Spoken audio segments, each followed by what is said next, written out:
to discuss sort of the next phase of the Iran nuclear deal, because I think what has happened in the last couple of weeks shows that this deal is going to happen. And the question is, how is it going to happen? What's the implementation going to look like? And what are the reactions going to look like, especially in the region? And so I think having a follow-on conference in a few months' time, I think will be particularly appropriate to look at at how this issue develops. No question, the Iran nuclear deal, I think, is one of the sort of seminal moments of this post-Cold War period, probably the most important nuclear deal we've had since dealing with the Soviet Union. And so how this works, how this develops, and especially what the reactions are in the region, I think are especially critical. So I've been asked to talk about sort of a compare and contrast, I guess, with the North Korean deal. And indeed, you know, to sit and watch television and hear politician after politician say this is the worst thing that's happened since we had the North Korean negotiations. If you worked on it directly, as I did, some of that commentary is a little hard to take, because I don't know whether it's more ignorant about the Iran nuclear deal than about the North Korean nuclear deal, or simply just ignorant about both of them. So let me talk about some of the comparisons and some of the similarities, and then some of the stark differences. First of all, there's no such thing as a negotiation in a vacuum. And I think the fact that this conference deals with the Iran nuclear deal and with radical extremism in the Middle East is very important, because you cannot look at a nuclear deal with a country like Iran in a vacuum. And so when people look at the North Korean deal, they see sort of North Koreans as people who somehow, you know, came from outer space, and that deal must have been in some kind of isolation. It was not. If you looked at what was going on in the U.S. relationship with the Republic of Korea, that is with South Korea, that is our key relationship on the peninsula. It is true, if you probably Googled South Korea and North Korea, you'd see more references to North Korea. But in fact, South Korea is the key relationship. The U.S. has to maintain a strong relationship. It is our key to being on the ground in the Asian mainland. It's a key to how we work with China. It's a key, really, to how we manage relations with Japan. So it is essential that we have this strong relationship with South Korea. And yet, we could see that after 50 years, some 50 years of this relationship forged during the Korean War, we could see that that relationship was really showing its age and was, frankly, going into some kind of marriage counseling, because you saw among South Koreans this view that somehow, you know, Americans don't understand, or we've kind of grown up. We're not interested in only talking about the Korean War. We're interested in a lot of other things. And frankly, we as South Koreans, we have not only an interest in Korean Peninsula issues, we have an interest in broader regional issues. And frankly, we're becoming a country with an international platform, and we need to talk about how we work together on those issues. And yet, when you look at how the U.S. handled the North Korean issue, this was especially true in the first term of the Bush administration, it was somehow that, you know, you South Koreans, you just have to get behind us and, you know, support us as we work on North Korea. So what we could see was happening, and you could tell this through polling data. You know, there's a lot of sort of trend toward quantitative studies in academia, and the Koreans, frankly, were ahead of us on this. And you can see the polling data showing that upwards of 45% of South Koreans were blaming the United States for North Korea's nuclear ambitions. South Koreans were very sensitive to seeing U.S. politicians or U.S. think tankers talking from the safe environments of Washington about, you know, how we needed to confront North Korea, and the South Koreans would say, well, that's very easy for you to say, but you don't live here just a few miles away from those people. So there was a real frustration among South Koreans that the U.S. didn't understand what was going on the peninsula and was actually imperiling South Korean interests. So a big reason for engaging in the North Korean talks is not only the security issue, not only the proposition that perhaps through some kind of negotiation you can reduce the North Korean threat, but also the fact that we had an ally that was very nervous about our overall approach. So I think so this was not in a vacuum, but I think a second context of the negotiations was the sort of paucity of options. Now, if in the Iran talks, I think our president has said, well, force is on the table. We always have the option of using force. But when you actually think that through, and like a lot of things in life, it is worth thinking it through, you realize that force is not necessarily a great option, and certainly it shouldn't be your first option. I would argue in every instance it ought to be your last option. And when you start looking at in what is available in terms of using military might against Iran, you see that it's not a terribly compelling option. I mean, after all, we don't know where all the nuclear facilities are, and I think we would have a situation where we might set them back a few years, but we'd certainly galvanize the Iranian polity for everybody to be supporting this nuclear program. So when I look at the negotiations with North Korea, we also didn't have a particularly compelling option in terms of a military solution. There is no question whatsoever that if North Korea chose to start a war with South Korea, first of all, we'd be in from day one. And there's no question that we would win that war. We would defeat North Korea.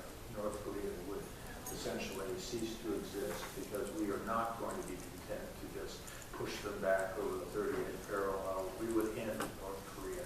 So I understand why people say, well, let's kind of just get on with that because after all, wouldn't the world be a better place? The problem is, again, look at a map, and I do believe that everything in the world needs to start with a map. And when you look at that map, you'll see some 20 million South Koreans within artillery range of North Korea. And when you realize that there are some 15, maybe 17,000 North Korean artillery systems already ranged in on highly populated areas in South Korea, you'll see the difficulty of engaging in a strategy which involves what would really be a sort of mass murder of civilians. It would be very difficult to get 20 million people out of artillery range. So the idea that we have an easy military solution in North Korea, I think, was very questionable. There's also the view, and certainly we can see that in Iran, that somehow, well, why don't we just continue sanctioning them? After all, sanctions will have brought them to the table, and by golly, sanctions can bring them to their knees. But when you start disaggregating sanctions in these two circumstances, in Iran and North Korea, you see that sanctions really are also not a compelling option. In the case of Iran, it is pretty clear that sanctions have had some impact in terms of impoverishing Iran, but then you have to ask yourself the question, are you impoverishing the bad guys, or are the bad guys actually being enriched in Iran, and are you in effect impoverishing people that you would otherwise want to have on your side? So not a particularly good or overarching strategy just to have sanctions. In North Korea, the sanctions which we have kept on North Korea, and certainly North Korea is probably the most heavily sanctioned country in the world, it's pretty clear that North Korea has been able to continue their nuclear program just as the Iranians have been able to continue their nuclear program with these sanctions. So again, we don't see sanctions as a particularly successful alternative to some kind of negotiation. I certainly saw this earlier in the Balkans when I saw that sanctions were actually enriching a sort of mafia that was linked to Milosevic, and that sanctions were actually, destroying the Serbian middle class, as if the Serbian middle class was in a position to get Milosevic to change his mind, I could see that sanctions were actually something that were helpful to a certain elite that we certainly didn't want to help. And I think some of the same dynamics are at work in Iran, where you see Quds Force, where you see Revolutionary Guard involved with economic activities that they would not be involved in where they're not sanctions. And certainly in North Korea, we had a similar situation where the political elites, the nomenklatura, was very much enriched by the sanctions. So in short, there are a lot of similar dynamics. I would add the fact that the United States could not solve the Iran problem on its own. It needed to work with others. It needed to work with the other nuclear states. It needed to work with Russia and China. And certainly it was the conclusion of President Bush, and I think a very correct conclusion, that we could not solve North Korea on our own. We needed to work with other countries, including some countries that had, in our view, much more clout with North Korea than we did, and that was, of course, China. So we created something called the six-party process. We put China in the chair, or otherwise known as the hot seat, because we wanted to really hold China responsible for really seeing to it that we made progress on this. Finally, I should maybe talk about some of the differences. Iran has an opaque structure, to be sure. That's kind of similar to North Korea. Iran has a kind of a parallel structure of sort of religious leaders who play a much bigger role than perhaps you might see it if you just kind of laid out the institutions. But at the end of the day, Iran has some sharp differences within the country about the future course of the country. In North Korea, if there is an opposition to the North Korean government, it certainly doesn't have much of a voice. And so I don't think when you're talking about North Korea, you can talk about somehow creating circumstances where you're supporting getting one side to be stronger and weakening the other side, otherwise playing an internal political game. I think in Iran there's much more scope for that if we can get smart about understanding it and get smart about engaging in it in a way that we will help people who want to see Iran as part of the world.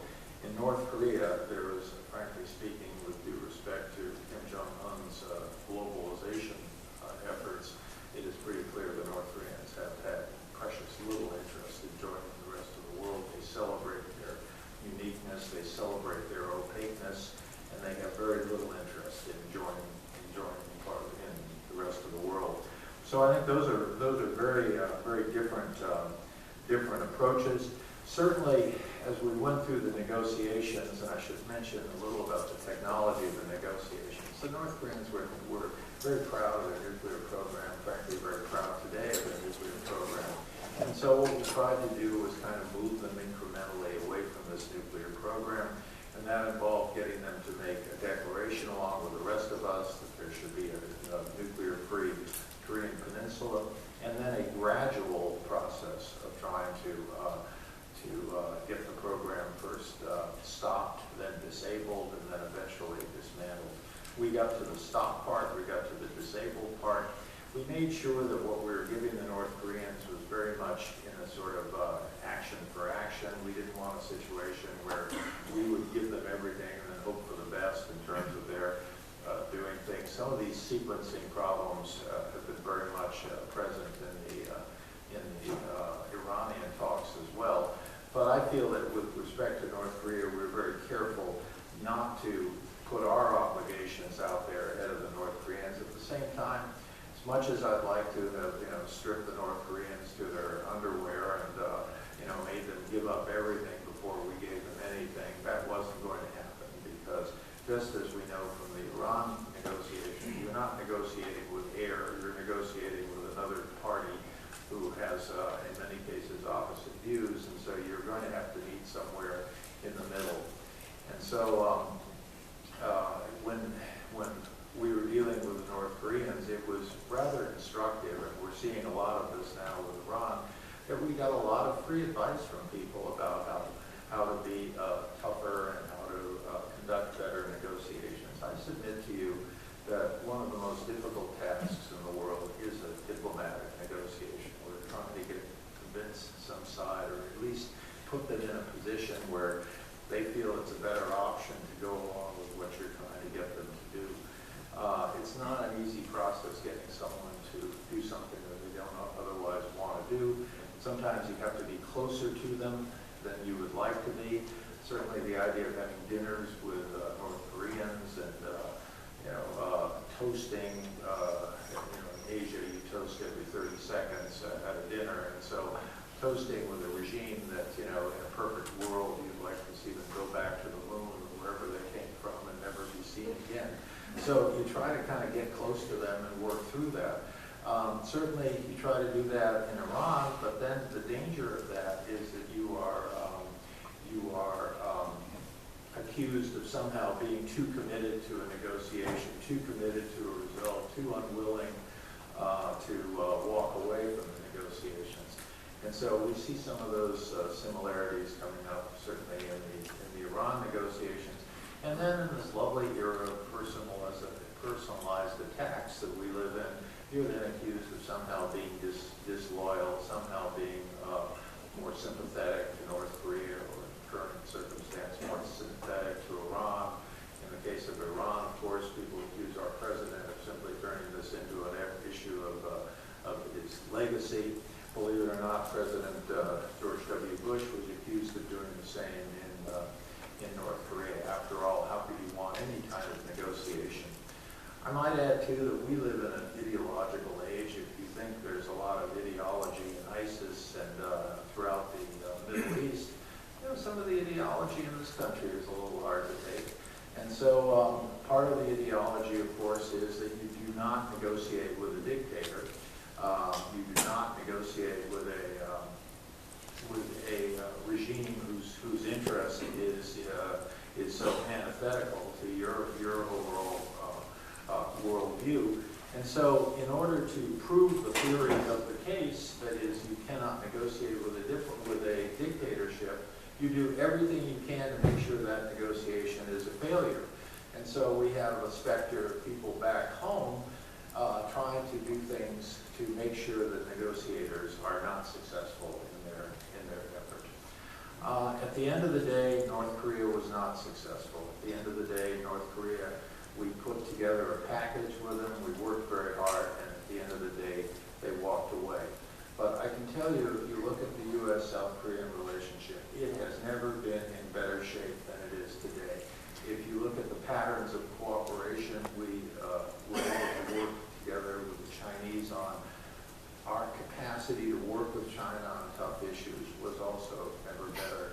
And frankly, we were able to keep Russia engaged in a process that I think we should think about today, because we are going to need some engagement with Russia on a number of issues unrelated to Ukraine and Russia's hideous conduct in Ukraine. So I think we made some progress there, but the overall issue of denuclearizing North Korea was not among the harvest of that agreement. So I think we're going to, in going forward with this Iran deal, we can certainly be informed to some extent by these previous negotiations and by some of the difficulties of doing negotiations. But my own view is, when I see our negotiators out there and trying to get something done and being criticized by people who have absolutely no clue what the purpose of the negotiations might be, that there might be several purposes going on, let alone what the dynamics are in the room. I wish we could get to a situation that when we send people out to do tough jobs, and we give them a little support when they're out there doing it. Thank you very much.